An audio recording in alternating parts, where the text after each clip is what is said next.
اور دوسری ایک بہت اہم بات یہ عرض کرنا چاہتا ہوں کہ ہمیشہ سے والد صاحب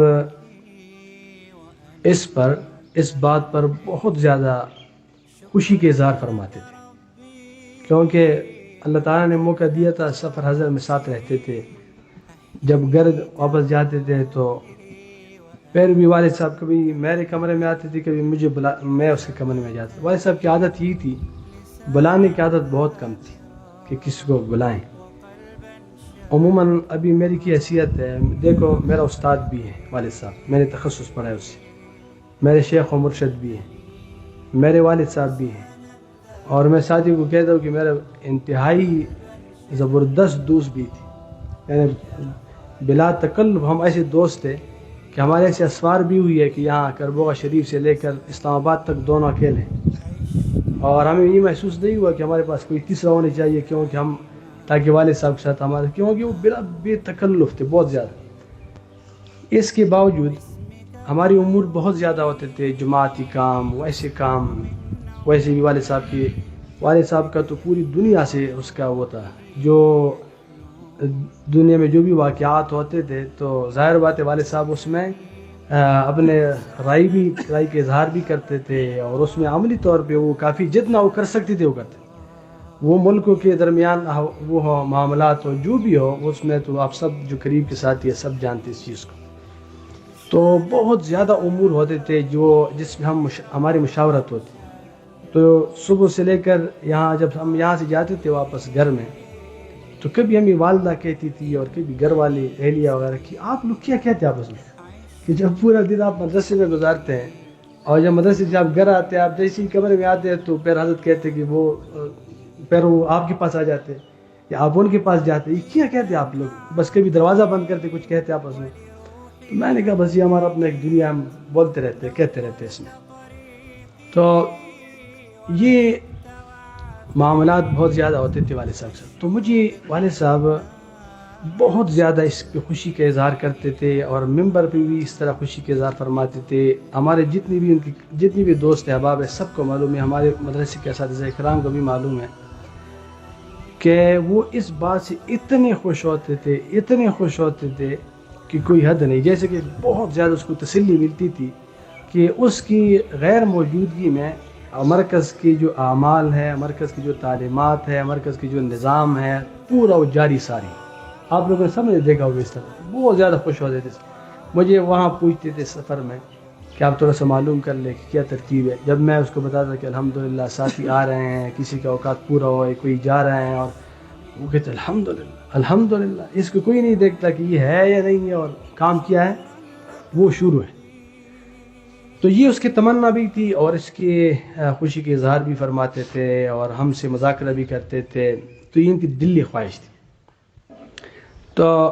پہلے تو اس طرح کے مواقع کم ہوتے تھے، والد صاحب نے زندگی وقف کی تھی، یہاں رہتے تھے عموماً. میں اس وقت بھی جب واپسی ہدایات بیان کرتا تھا تو جو چلے والے احباب ہوتے تھے میں ان کو یہی کہتا تھا کہ آپ بڑے خوش قسمت ہیں کہ آپ والد صاحب کی اتنے طویل صحبت اٹھائی، اور براہ راست آپ نے اس کے ساتھ ہی یہ چیزیں آپ نے حاصل کی، ان کی جو اخلاقیات وغیرہ کی جو درس ہے اس میں آپ شامل رہیں. تو دیکھیں ابھی میرا خیال یہ ہے،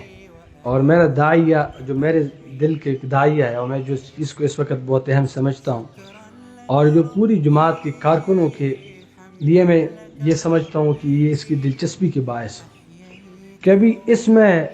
مسابقہ ہونے چاہیے. کہتے ہیں نا نبی کریم صلی اللہ علیہ وسلم کے ارشاد مبارک ہے من سن سنہ حسن. تو دیکھیں ابھی دیکھتے ہیں کہ والد صاحب کے رحلت کے بعد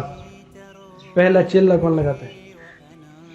اور 10 دن کون لگاتے ہیں، کم و بیش کون لگاتے ہیں، تاکہ وہ عملی طور پہ یہ بات وہ اس کی ایک قدم رکھیں کہ دیکھیں ہم نے یہ جو اس مرکز ہے، یہ جو کام ہے، جو فکر ہے، جس طرح حضرت کی والد صاحب کی خواہش تھی، اس کی تمنا تھی، اسی کے مطابق میں نے کیا میں نے وہ تمنا پوری کی. اور دیکھیں اللہ تعالیٰ جل جلالہ تو یہ قیامت تک انشاءاللہ اس کو چلائیں گے. اللہ تعالیٰ کریم ذات ہے، اس کام کو چلائیں گے.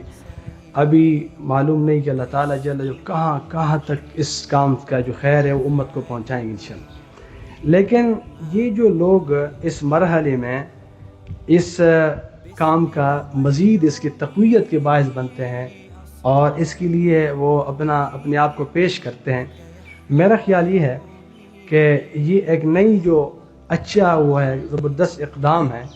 تو ابھی ہمارے جو ساتھی جو میری گفتگو سن رہے ہیں، کیونکہ یہاں تو حاضرین بھی ہیں لیکن ہزاروں لوگ ہمارے اور بھی ساتھی ہیں، تو ابھی یہ ہو کہ ہم کوشش کریں کہ ہم اپنے جو حلقے والے ہیں وہ حلقوں میں مسابقہ کریں کہ میں نے اتنے زیادہ لوگ، اس کے بعد میں نے اس کی تشکیل کی، وہ چلے کے لیے چلے گئے ہیں، وہ کم و بیش وقت کے لیے چلے گئے، تو ایک مسابقہ تو ہمارے حلقے کی جو ذمہ داران ہیں اس کے درمیان ہونی چاہیے، عام کارکنوں کی بھی ہونی چاہیے، اور ہمارا ہر کارکن پہلے سے زیادہ حرکت میں ہونے چاہیے اور کوشش کرے کہ لوگوں کو تیار کر کے مرکز اپنے اصلاح کے لیے، اللہ سے تعلق جوڑنے کے لیے بھیج دے۔ اور یہ ایسی بات ہے کہ دیکھیں آپ سب چاہتے ہیں کہ والد صاحب کو اور اپنے شیخ اور مرشد کو، اس کو مجھ سے کوئی خیر ملے اس وقت، تو ایک خیر تو یہ ہے کہ دعا کرے انسان، ایک یہ ہے کہ اس کے لیے احسان ثواب کرے، ایک یہ ہے کہ اس کی جو کام ہے، محنت ہے، فکر ہے، اس کو اس وقت مضبوطی کے ساتھ اس کے ساتھ کھڑے ہو۔ تو آپ اندازہ لگائیں نا، کام ایسا ہوتا ہے نا،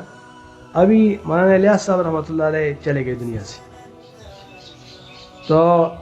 بعض لوگ ایسے ہوں گے کہ اس وقت احسان ثواب کیا ہوگا، کسی نے دعا کی ہوگی، لیکن کسی نے اس کے کام کو اٹھایا ہوگا، تو کام اٹھانے والوں کی اس کا کامل وفاداری ہے کس سے؟ حضرت مولانا الیاس صاحب رحمۃ اللہ کے ساتھ، کیونکہ انہوں نے اس کے کام کو اٹھایا، اس کے کام کو کام سمجھا اور پوری زندگی اس کو انہوں نے دی، تو اس کا پھر کیا ہے کہ تا قیامت اس کام سے جتنا خیر پھیلے گا، جتنے لوگوں کو فائدہ ہوگا، اس کا برابر حصہ ہوگا، اس کا بھی حصہ ہوگا، اور اس کا اپنے شیخ سے کامل وفاداری بھی ہے۔ اور اسی طرح یہ ظاہر بات ہے کہ کام جتنا پھیلے گا، لوگ اللہ سے جوڑیں گے، اللہ کریں گے، اللہ کے نام لیں گے، اس کی زندگی اور دل تبدیل ہوگی، قلوب تبدیل ہوں گے، اصلاح و تربیت ہوگی لوگوں کے،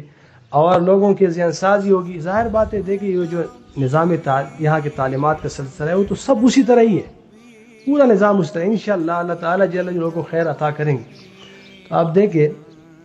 کہ اس خیر میں پھر ایسا جاری خیر ہے کہ یہ کیا ہے، یہ آپ لوگوں کے لیے صدقہ جاری ہے۔ تو اس کے لیے میں تمام جو عاملہ کے ساتھی ہیں، ہمارے نگران احباب ہیں، ہمارے عام کارکن ہیں، کہ یہ دوڑنے کا موقع ہے اور اس میں ہم بھرپور طریقے سے